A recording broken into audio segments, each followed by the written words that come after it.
समकालीन हिंदी कथा जगत की सुपरिचित, प्रतिष्ठित और कुशल कथाकार कल्पना मनोरमा की लिखी हुई कहानी सुनिए, तिजोरी वाला घर। प्रस्तुत है कहानी मेरी जुबानी। मैं हूँ सीमा सिंह। वे फागुन के खुशनुमा दिन थे। पेड़ों की छांव धूप में रंग घोलने लगी थी। गुनगुनी बतास में जैसे तितलियां अठखेलियां करती हैं, माला भी तितली बनती जा रही थी। गुस्सा तो तब बहुत आता था जब वो चलती क्लास में कहती, लाली तुझे मालूम है पापा लड़का देखने जयपुर गए हैं, वो भी मेरे लिए। चुप, गए होंगे, अभी तो पढ़ ले मेरी माँ। चिढ़कर मैं कहती तो वो फिक्के से हंस देती और कहती, तू ठीक से लिख, तेरी ही कॉपी देखूंगी। उसे देखकर कोई भी कह सकता था कि माला के दिन रात बेहद हसीन होंगे। 11वीं क्लास पास करते करते माला अक्सर गहने कपड़े का मोल भाव मुझे बताकर शादियों के किस्से सुनाने लगी थी। हर किस्से का अंत अपने से जोड़कर करती, मेरे पापा बहुत अच्छे हैं, अभी तक कम से कम 20 लड़के देख चुके होंगे, लेकिन मुझे पता है वे मेरा दूल्हा अच्छा वाला ही चुनेंगे। वो कभी कहती, उन्हें लड़का मिल तो गया है, लेकिन पापा उसकी जासूसी कर रहे हैं। दरअसल माला बताना चाहती थी कि उसके पिता का मानना है कि जिस लड़के को अपनी बेटी के लिए चुनो, उसके घर खानदान के बारे में शादी से पहले पता लगा लेना ही अक्लमंदी है। सुई की नोक भर बात कच्ची मिलने पर निर्णय बदल सकते हैं, मगर उसकी माँ को माला के हाथ पीले करने का जैसे भूत सवार था। कारण थी माला की नानी। माला की माँ अपनी माँ की इकलौती औलाद थी, इसलिए वे अपनी माँ का जुमला माला बहुत सयानी हो गई है को खारिज नहीं कर पा रही थी। लेकिन माला की माँ के विचलन पर भी उसके पिता अपनी ही कहते रहते, मुझे बेटी ब्याहनी है, गुड़िया नहीं। जब तक ठोंक बजाकर पूरी तरह संतुष्ट नहीं हो जाऊंगा, ढूंढता रहूंगा। ये सब बताते हुए माला किसी बिगड़ैल किंतु लाडली लड़की की तरह अक्सर मचल मचल कर अपने पिता के दुलार को सुनाकर मुझ पर और चंपा पर रौब जमाती रहती।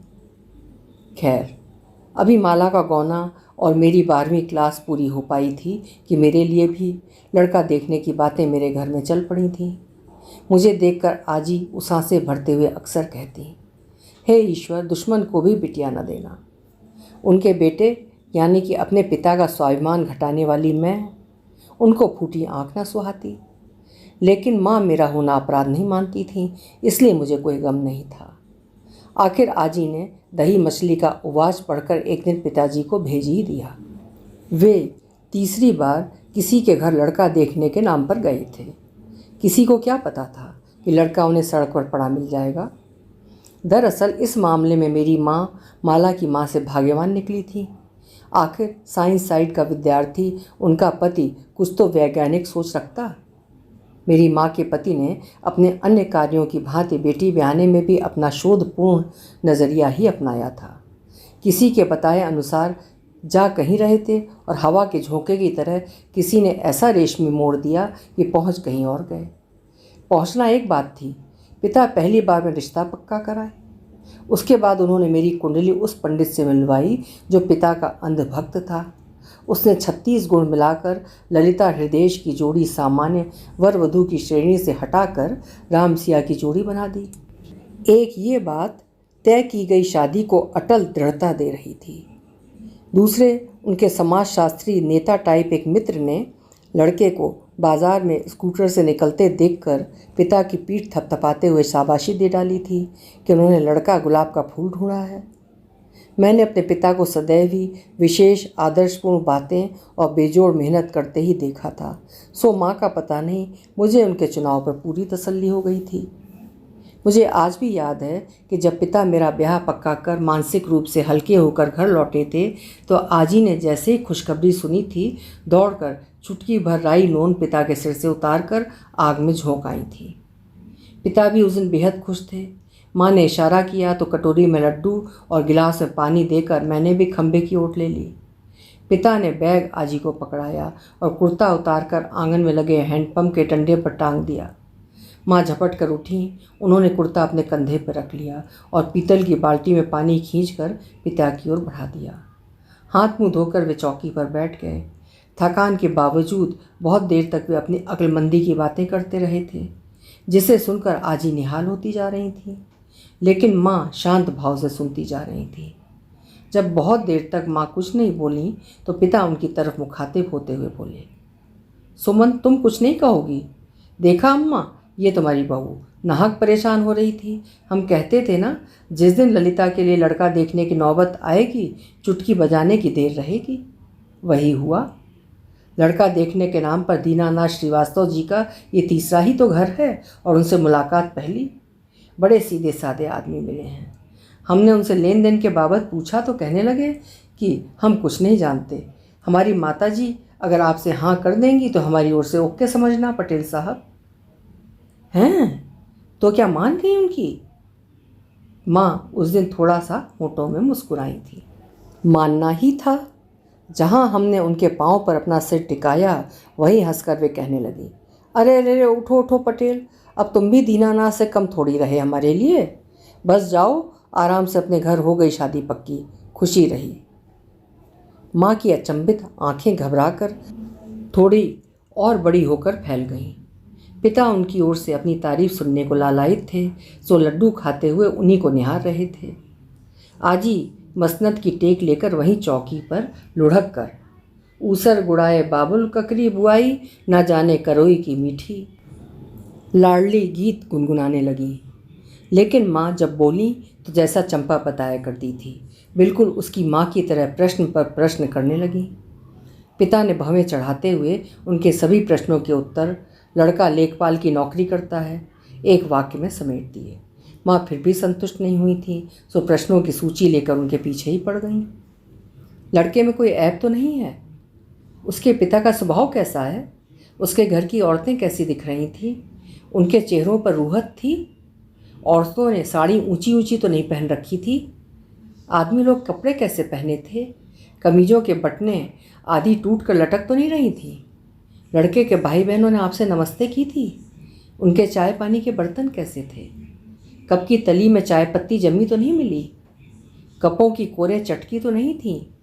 बर्तन उधार मतलब किसी के मांगे हुए तो नहीं थे? कौन आया था जलपान लेकर? शादी की बात किसने की थी? बातें करते हुए कितनी बार लड़के के पिता ने अपने बारे में शेखी बघारी। आत्मकेंद्रित आदमी तो नहीं? आत्मगौरव सही, किंतु आत्मकेंद्रित व्यक्ति सभी को बेवकूफ़ समझता है। आप में कोई रुचि दिखाई उन्होंने?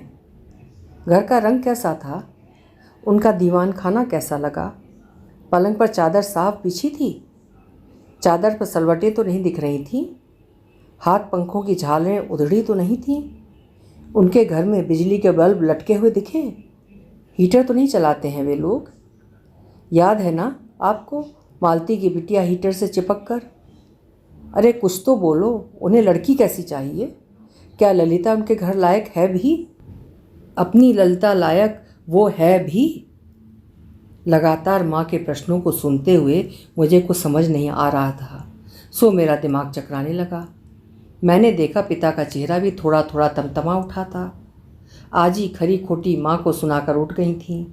पिता ने गमछे से माथा पोंछते हुए अपने वाले उत्तर में दो चार बातें और जोड़ दी। लड़का नौकरी करता है, उसके घर में तिजोरी है। लड़के के बाप दादे जरूर जमींदार रहे होंगे। आज के ज़माने में घर में तिजोरी होना क्या मजाक है? हमारे जैसे छोटे मोटे व्यापारी के लिए तो ये बहुत बड़ी बात है। ऐसी बात नहीं, अपनी लड़की के लिए भी मैंने पूछा था। श्रीवास्तव जी कहने लगे, माताजी ने शादी के लिए हाँ कह दी है तो अब लूली लंगड़ी लड़की भी होगी तो भी हमारे लिए ठीक है। माँ ने अपना सिर पकड़ लिया। मौका बचाते हुए चिकने घड़े से पिता बाहर चले गए। उस दिन के बाद से माँ के जी में एक घुन-सा लग गया। वे कुछ भी करती लेकिन उनका मन उड़ा उड़ा सा रहता। मेरी ओर देखती तो अनायासी आंखें भर आतीं। उसके बाद उठते बैठते दबी जबान से सही वे लगातार कहती रहीं, एक बार और चले जाते श्रीवास्तव जी के यहाँ। उनके गांव में कोई तो ऐसा मिलेगा जो उन लोगों की सही सही जानकारी दे सकेगा। एक बात हमेशा ध्यान रखना, उन व्यक्तियों से कभी मिलकर कुछ मत पूछना जो लड़के वालों के शुभचिंतक हों। वही लोग पहले बड़ी बड़ी तारीफ़ें हाँकेंगे, बाद में हवा हो जाएंगे। जिन्हें श्रीवास्तव जी के कार्य व्यापार की पुख्ता खबर हो, उनसे मिलकर कुछ पूछ आओ। अच्छा छोड़ो, घर खानदान जैसा भी हो चलेगा। लड़के और उसके पिता के बारे में पूरी जानकारी ले आओ। अभी बात अपनी है। एक बार ललिता उनके घर पहुंच गई तो फिर कुछ नहीं कहते बनेगा। कितना भी लोग कहें कि नई पीढ़ी असरदार होती है, लेकिन पिता के गुण बच्चों में पहुंच जाते हैं। माँ की हर बात से उनके घायल हृदय की स्थिति का अंदाज़ा लगाया जा सकता था, लेकिन उनकी बौखलाहट पिता को नागवार सूझती जा रही थी। आज ही अलग अलग ही माँ पर तानाशाही झाड़ रही थी।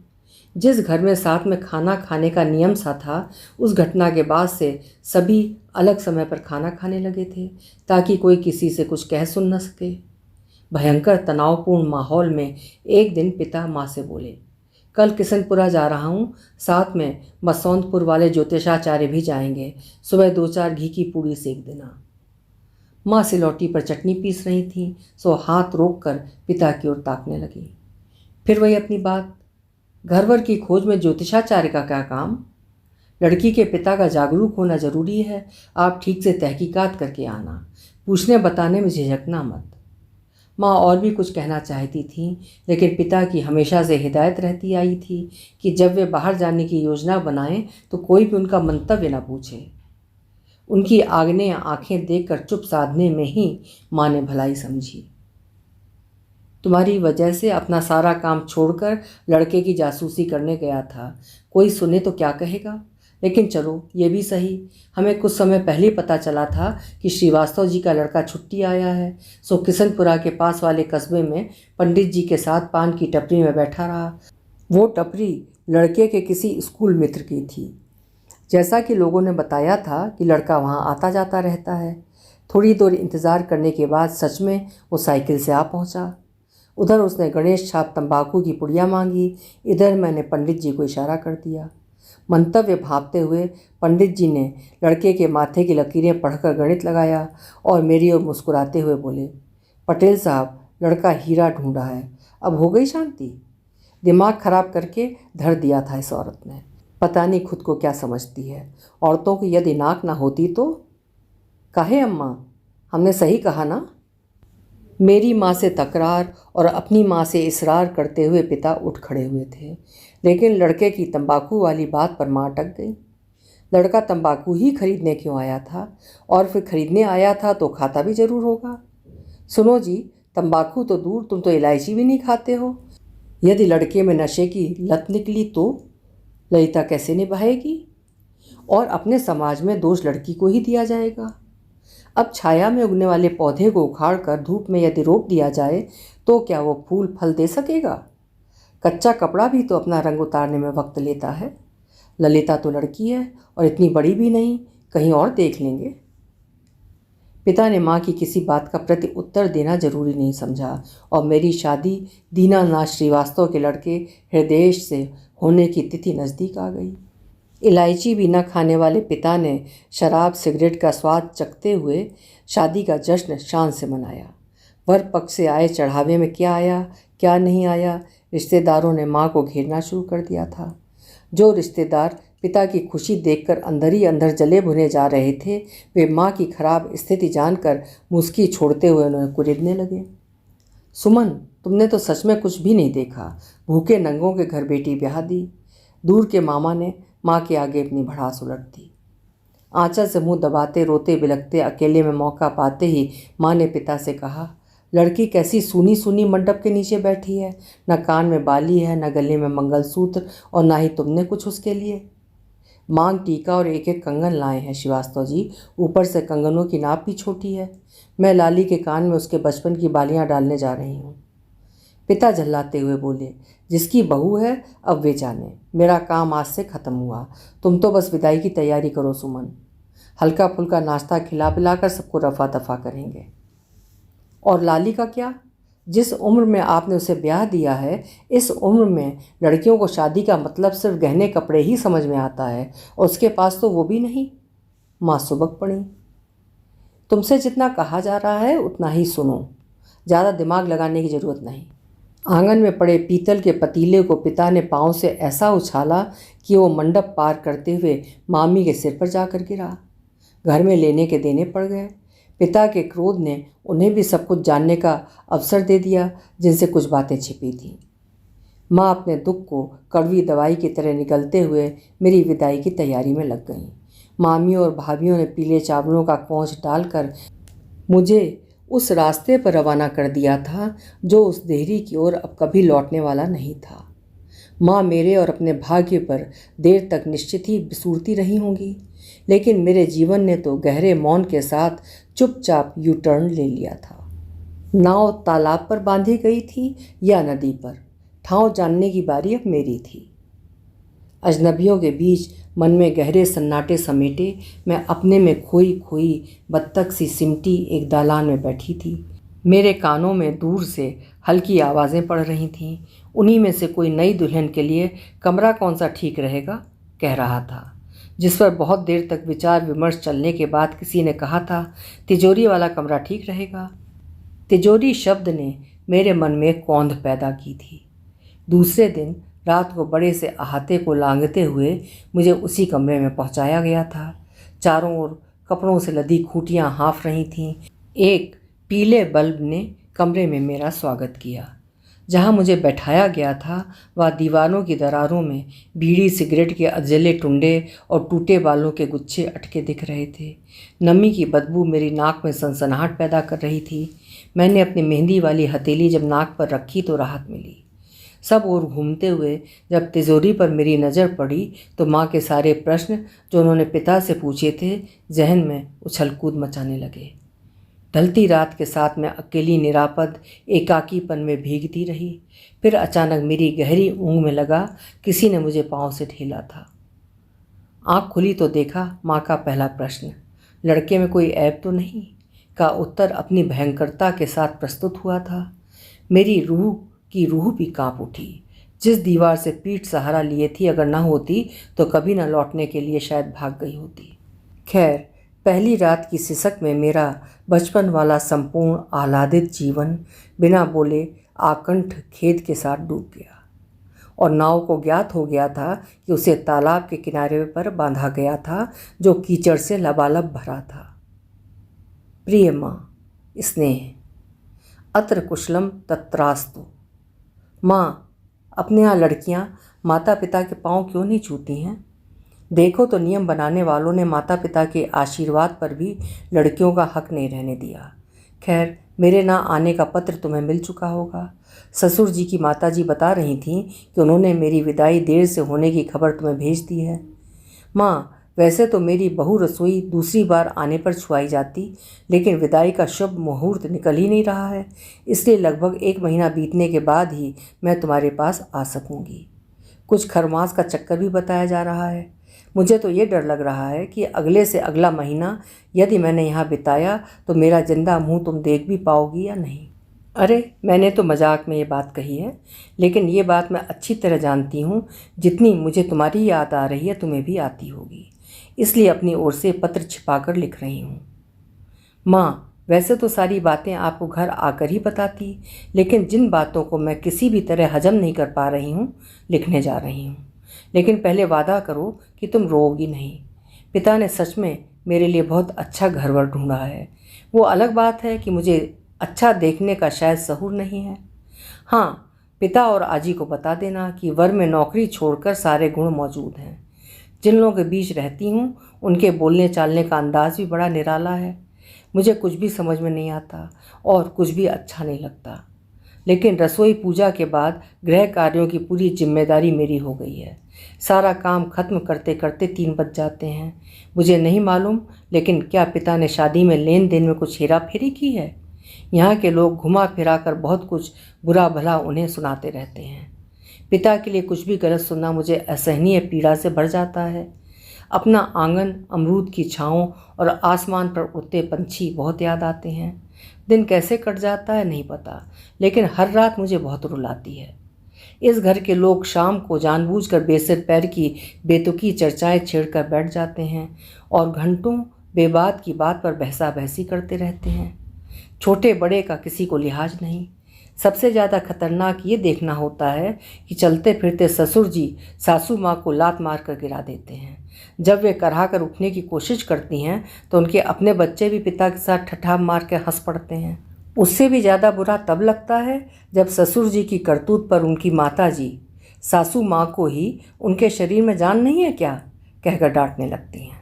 खैर, मालती मौसी की बिटिया की वजह से तुमने कभी घर में हीटर नहीं जलाया। यहाँ खाना हीटर पर ही बनता है। एक दिन रोटी सेकते हुए हीटर ने मुझे ऐसा करंट मारा कि 2 दिन दाहिना हाथ ऐंठता रहा। जबकि कोई भी यहाँ काम धंधे पर नहीं जाता है, फिर भी सुबह से लेकर शाम तक कुछ अच्छा खाना है कि पुकार गूंजती रहती है। खाने पीने की वस्तुओं को उधार ले लेकर खाने में भी इन लोगों को कोई गुरेज नहीं है। इस बात को सुनकर हो सकता है तुम्हें घिन आ जाए, लेकिन दीनानाथ श्रीवास्तव जी भरी गर्मी में भी 3-3 दिन स्नान नहीं करते हैं। मुझे खुद बहुत ताज्जुब होता है जब उनकी माताजी उन्हें छोटे बच्चे की तरह स्नान करवाने के लिए घेरती हैं। तब वे अपना पहना हुआ जांघिया उलट कर पहन लेते हैं और कहते हैं कि लो सूर्य स्नान कर लिया। माँ, क्या पिता भी ऐसा करते हैं? मुझे लगता तो नहीं। वैसे तो शादी के बर्तनों में से मैं कोई भी बर्तन सासू माँ की आज्ञा से निकाल सकती हूँ, लेकिन तुम्हें बता दूँ, यहाँ हर थाली प्लेट कटोरियों में गहरी पचकें पड़ी हैं। टूटे पचके बर्तनों में खाना पीना खाने में मुझे बहुत बुरा लगता है। एक दिन जब रहा नहीं गया तो सासू माँ से पूछ ही लिया। उन्होंने जो बताया सुनकर रूह तक थर्रा गई। इस घर में खाना में थोड़ा सा भी स्वाद इधर उधर होने पर लोग खड़े खड़े थालियाँ फेंक देते हैं। सासू माँ ने साक्ष्य के रूप में अपना एक पाँव दिखाया जो फेंकी थाली में से गर्म दाल की कटोरी फैलने से जला था। साफ सफाई जैसी तो कोई बात किसी में है ही नहीं। अपने अनुसार मैंने कुछ साफ सुथरा करना चाहा तो बड़ी माताजी का मिजाज बिगड़ गया। उन्होंने ससुर जी के सामने मुझे बुरी तरह झाड़ लगाते हुए कहा, पटेल की बिटिया को यदि छूट दे दी जाए तो ये घर का दरवाज़ा पूरब की जगह पश्चिम में लगा दे। जबकि आप जानती हो मैं कुछ भी ऐसा नहीं करूँगी, बस यहाँ के चाल चलन अपनाने की कोशिश ज़रूर कर रही हूँ। कितना अपना सकूँगी भविष्य ही बताएगा। माँ, माला और चंपा घर आए तो उनसे ज़रूर कह देना कि शादी के ख्याली सुर्ख गुलमोहर जो उन दोनों ने मुझे थमाए थे सारे के सारे सूख कर झड़ चुके हैं। अंत में एक आखिरी बात बताकर पत्र बंद करूँगी। जिस तिजोरी की बात पिता ने रेखांकित करते हुए तुम्हें बताई थी उसमें वीकली लॉटरी के टिकटों की गड्डियाँ ठुसी हुई भरी हैं। ससुर जी तन मन धन से लॉटरी खेलते हैं। जैसा उनका काम वैसा ही उनका थाम है। न जाने पिता क्यों इस घर पर लट्टू हो गए थे। खैर छोड़ो, मुझे तो मालूम ही नहीं था कि लॉटरी के टिकट होते कैसे हैं। एक दिन मैंने 4-5 बंडल निकाल कर माताजी कम हिटलर को दिखाकर पूछा कि ये किसके टिकट हैं, तो वो चिढ़कर मुझ पर चिल्लाने लगी। अभी से मालकिन बनने का ख्वाब सजा लिया तूने? क्या ज़रूरत थी तुझे छानबीन करने की? कसम से माँ, मुझे कुछ पता नहीं था, ना ही मुझे यहाँ किसी की पदवी हासिल करनी है। वो तो एक दिन झाड़ू लगाते वक्त तिजोरी के पल्ले में निकली एक लोहे की फांस में मेरी साड़ी उलझ गई। अपना पल्ला खींचा तो उसका दरवाज़ा बहुत भारी होने के बावजूद खुलता चला आया। शायद कोई ताला लगाना भूल गया था। खुलते ही ढेर सारे रंगीन और सफ़ेद कागज़ के टुकड़े भरभरा कर नीचे फैल गए। मैं तो देखकर दंग ही रह गई, क्योंकि पिता की तरह मैंने भी हमेशा यही सोचा था कि कुछ भी यहाँ पर भद्दा सड़ा गला होगा, लेकिन तिजोरी ज़रूर लाल लाल नोटों और गहनों के मखमली डिब्बों से भरी होगी। लेकिन कोई बात नहीं माँ, एक जीवन काटने में कितना समय? एक जीवन ही तो लगेगा ना, काट लूँगी। लेकिन अगले जन्म यदि तुम प्रश्न करना तो निर्णय लेने की हिम्मत भी जुटा लेना माँ। स्त्री जब स्त्री पुरुष को पैदा कर सकती है तो वो कुछ भी कर सकती है। फिलहाल कुशल शब्द को ही मेरी कुशलता का पर्याय समझना। अभी आप सुन रहे थे कल्पना मनोरमा जी की लिखी हुई एक बेहद मार्मिक, सारगर्भित और सामाजिक संदेश देती हुई एक उत्कृष्ट कहानी। आशा है इस कहानी ने आपके दिल को छू लिया होगा। अगर आप इसी तरह की उम्दा कहानियाँ सुनना चाहते हैं तो चैनल्स को सब्सक्राइब ज़रूर करिए, लाइक और शेयर भी करिए। बहुत बहुत धन्यवाद।